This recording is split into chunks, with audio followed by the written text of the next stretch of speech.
जिंदगी तोरा नावे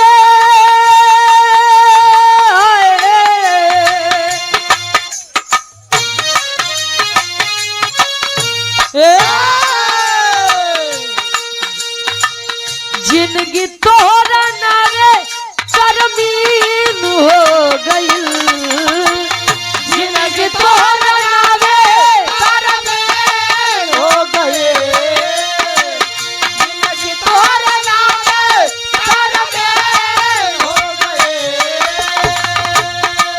गई। तरमीन उर्दू भाषा है। हाँ। तरमीन का मतलब रजिस्ट्री हो जाना। हाँ। लिखा पढ़ी हो जाना। बारे पतिवर्तन आदि कहे जिंदगी तोरा नावे तरमीन हो गई ए राजा तो के देखले बड़ा दिन हो गई ए राजा तो के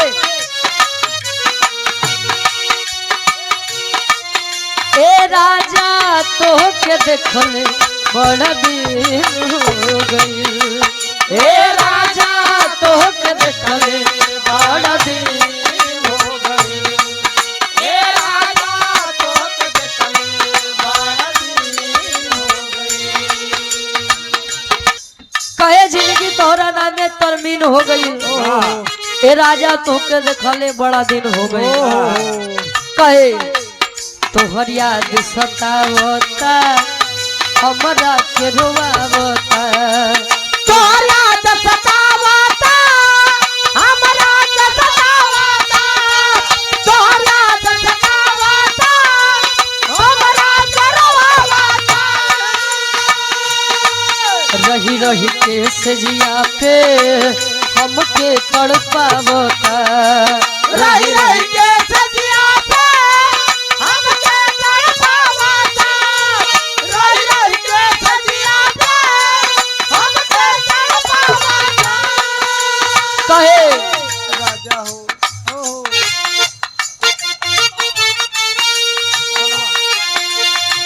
सोनावा के गहना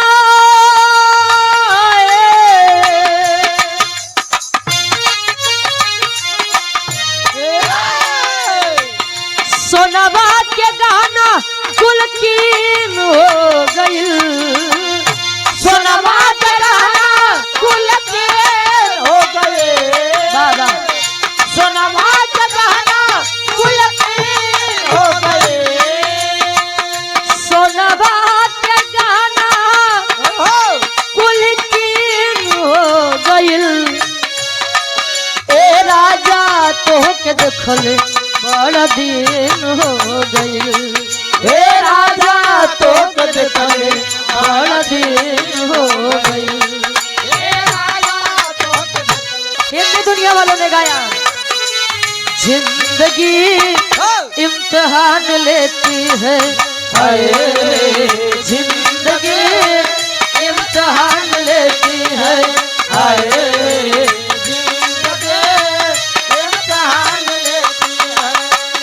दोस्तों की जान दोस्तों की जान दोस्तों की जान लेती है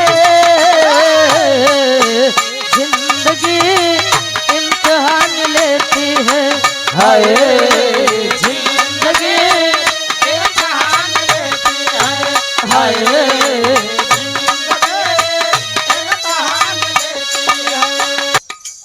दिल लगी इम्तिहान लेती है दिल लगी इम्तिहान लेती है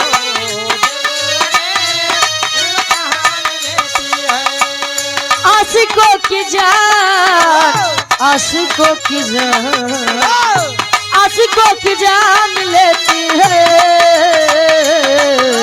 दिल लगी इम्तिहान लेती है हाय दिल लगी इम्तिहान लेती है हाय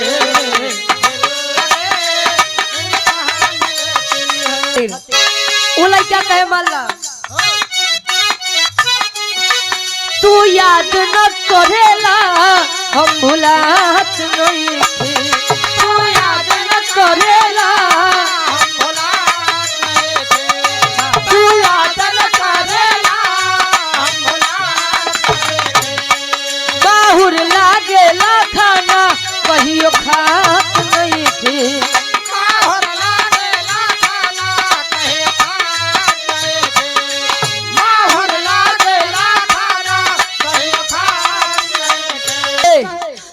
याद न करेला हम भुलात नहीं खी बाहुर लागेला खाना कहियो खात नहीं खी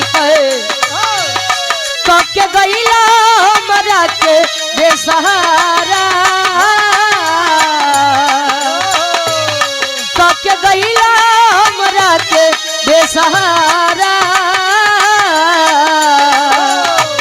अभी तो के याद के जान अभी तो के याद के जान रो देला दिलवा बेचारा अभी तो के याद के जान